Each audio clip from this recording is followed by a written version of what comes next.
Opera is just one of the styles of music that you perform. Jazz, gospel, spirituals, Joni Mitchell covers. Measha has mastered them all, and right now she's in Studio Q, as you know, to provide some insight into her eclectic tastes. I really came to see you, mostly because I'm really pleased to announce our engagement. The wedding is next week. Mm-hmm. I'm in love with Shad. He's in love with me. Now all of Canada knows. And they're all invited. They're all invited. I don't know. We're not telling them where it is. Atrium of the CBC building can host everyone who can make it. Mostly because it's not happening and I'm already married. But if none of those things were true, we'd be getting married next week. Oh, thank you.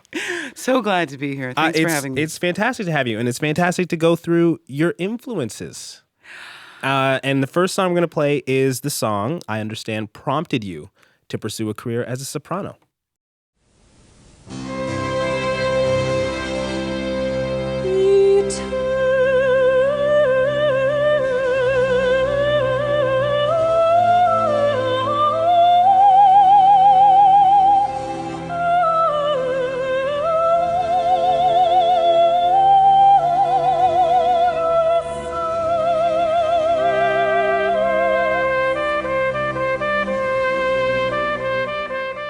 Measha, describe the impact that song had on you. Well, first of all, that entire first melisma was done in one breath. Kathleen Battle is a bit of a god when it comes to breath control. And I was 14 when this album came out and I was already 7 years into my formation as a singer. And I heard this and thought, yeah, that's my aesthetic. Now it's Handel, and I maybe don't sing a lot of early music, and I'm certainly not like tearing through the Baroque repertoire, but there was something about this collaboration that, of course, I would later discover was also particularly unique insofar as, Kathleen Battle is like a bona fide core classical soprano, and then Wynton Marsalis, of course, is one of those guys that literally is capable of all things. And I just thought that she always showed such vision when it came to her collaborators, whether it was Christopher Parkening or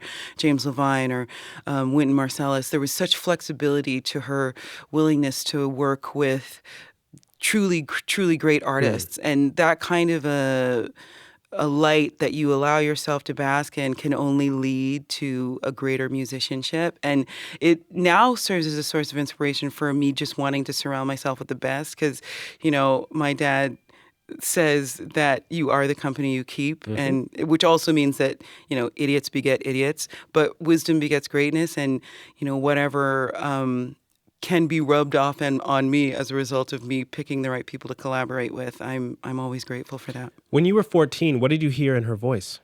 I heard real intention. There's something to be said for beauty for the sake of beauty. And just thought that her cameraman in studio just sneezed.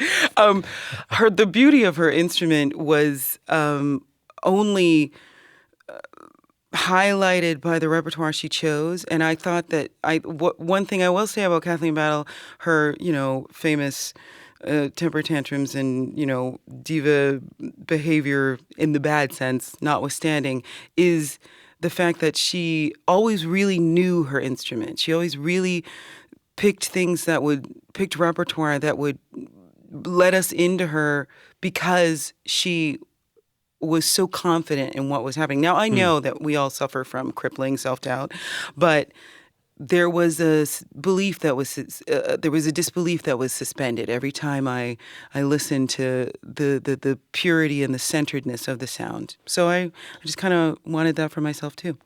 That's a beautiful tribute, I have to say. Up next is another artist you looked up to. However, this one became your collaborator.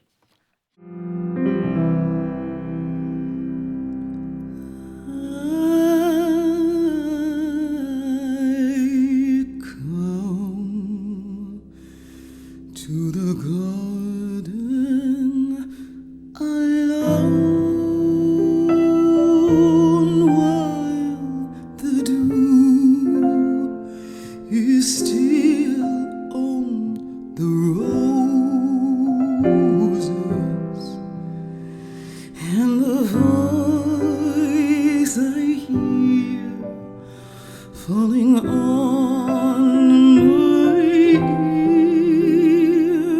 the Son of God discloses.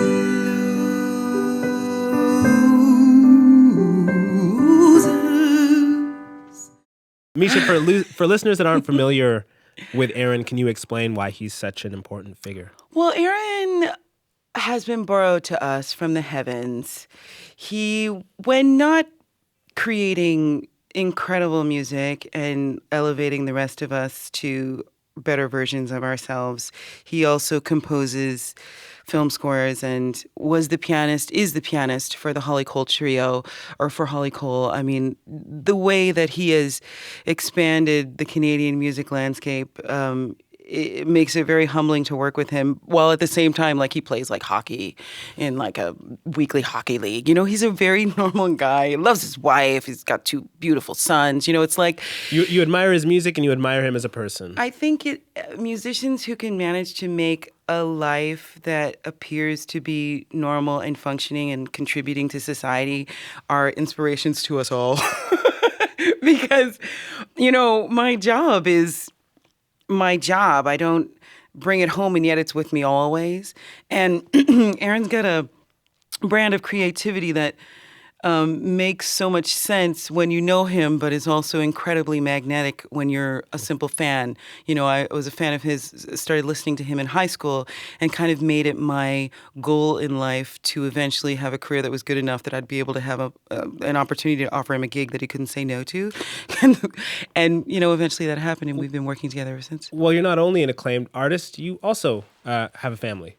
I do have a family. I have 2 sons, 3 and 8 months, and I have kept them alive this long. I am so proud of myself.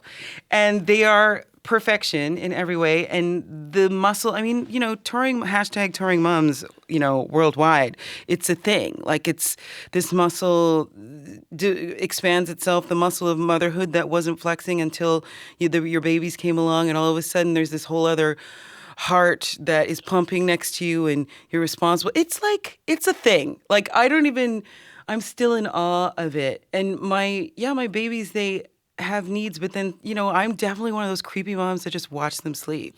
Like, it's gonna be like, they'll be like, frankly, they'll be on vacation or like graduating from high school, or, you know, they're waking up the next morning to graduate from university, and I'm gonna be like watching them sleep. They'll be like, Mom, it's been creepy for 20 years now. But I do that. I can't believe it's happened. You love singing and you love being a mom. Yeah, and I'm not a like roly-poly mom. Like, let's not picture me with the Legos and the train set. Like, I'm a, do you want to help mama make coffee? Like, I'm a, you know, I'm holding up the red and the white, and I'm telling Shepard to point, which one's mama having tonight? You know, like, I'm a mom that brings my kids. That's good. You know what I mean? We're making the shepherd's pie with the baby strapped to the, like, I have like no experience of my own, but I do think that's the way to do it. You got to introduce them to real life. Okay, Measha, we're going to turn now to a song you and your band are currently grooving to. Rebel, rebel, you torn your dress. Rebel, rebel, your face is a mess. Rebel, rebel, how could they know? Hot tramp, I love you so. I'm loving the lip syncing in Studio Q right now. I have tweeted that I would be a beast on lip sync battle, and I stand by that. That you just heard is the late, great David Bowie with his 1974 classic Rebel Rebel, a song that's recently found its way into your repertoire.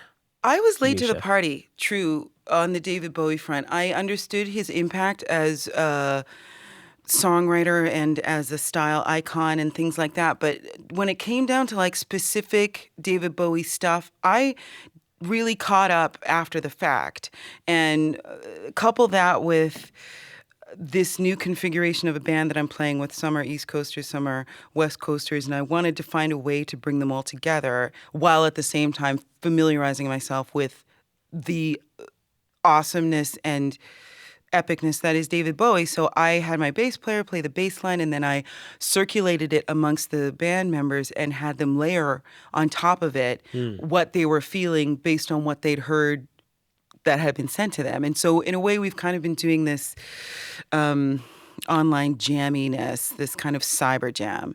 And it's been a lot of fun. So everyone's recording their parts and sending them. Oh, that's fun. Yeah. Way to get to know each other musically. So that we get to know each other musically, even though we're not together. Well, David Bowie wasn't the only musical icon we lost last month. A few days before Bowie's death, the classical world lost this visionary.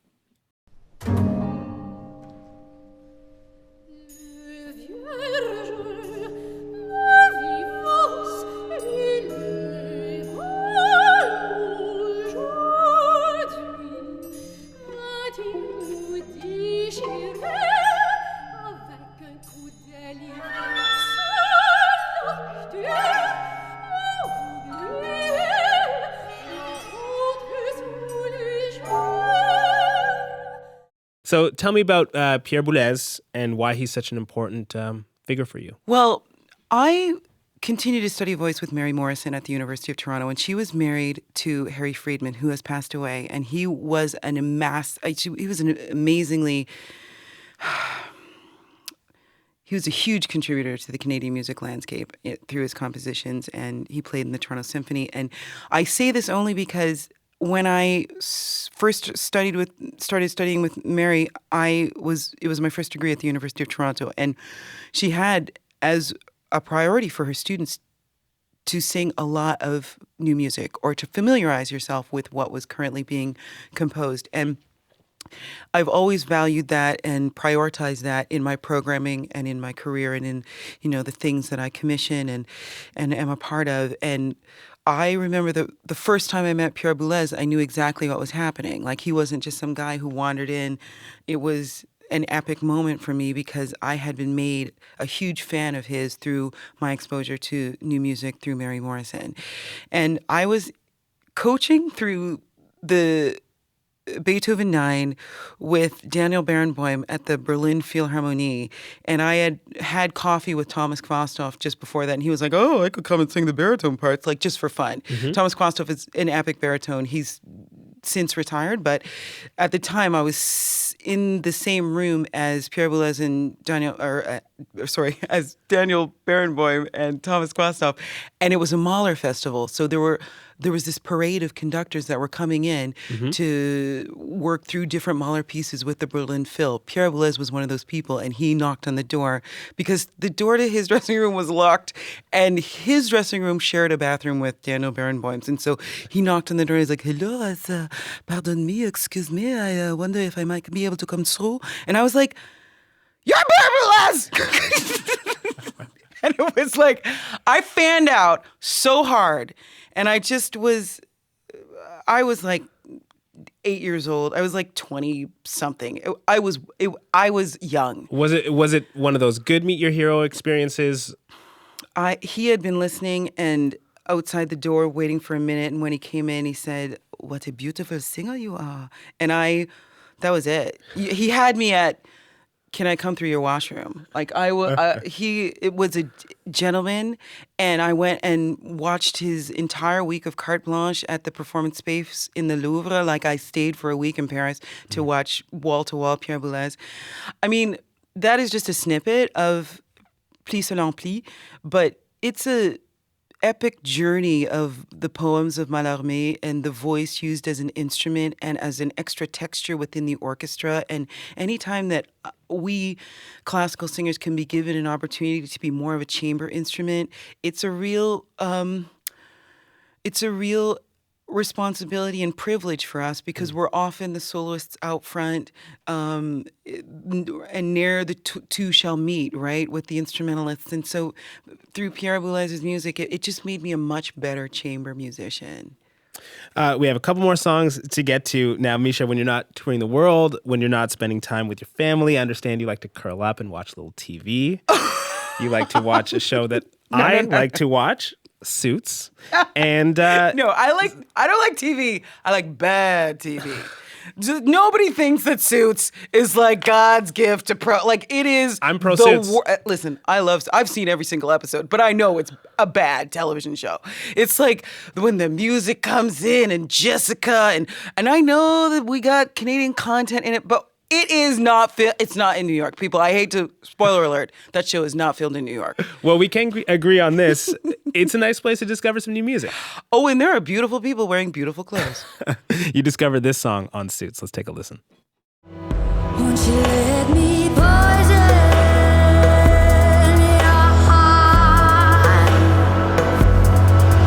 Poison.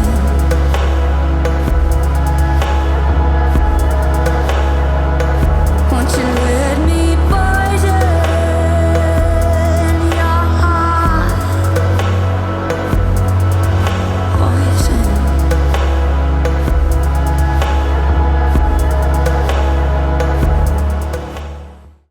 That was the British trio Vaults with their 2014 single Poison, as heard in a TV show that Measha and I beg to differ about. No, listen, we both watch it. We're both fans. I just happen to know that it's bad. Like The Transporter's bad. Everybody knows that's a bad film, but it's got a whole franchise. People are clearly watching. I'm watching Suits, Shad. Like, I'm not saying that you shouldn't watch. Yeah. I'm just saying you need to, like, admit that it's not a good television We'll show. talk about this post-show. We only have a bit of time, Okay, but sorry. tell me about why you connect with this song. I think there's like a broken bird, feisty Bjorky quality to the lead singer. It's a color I don't possess. And I love listening to it because it feels so intimate. It feels so authentic and genuine. And I love the electro, bassy, thick graininess of the production. It's like just a song that I wish I could write or be a part of, but am not. So I just stand outside of it and love it from a distance. And you're just a fan. Yes. Measha, what a pleasure. Thank you so much, Shad.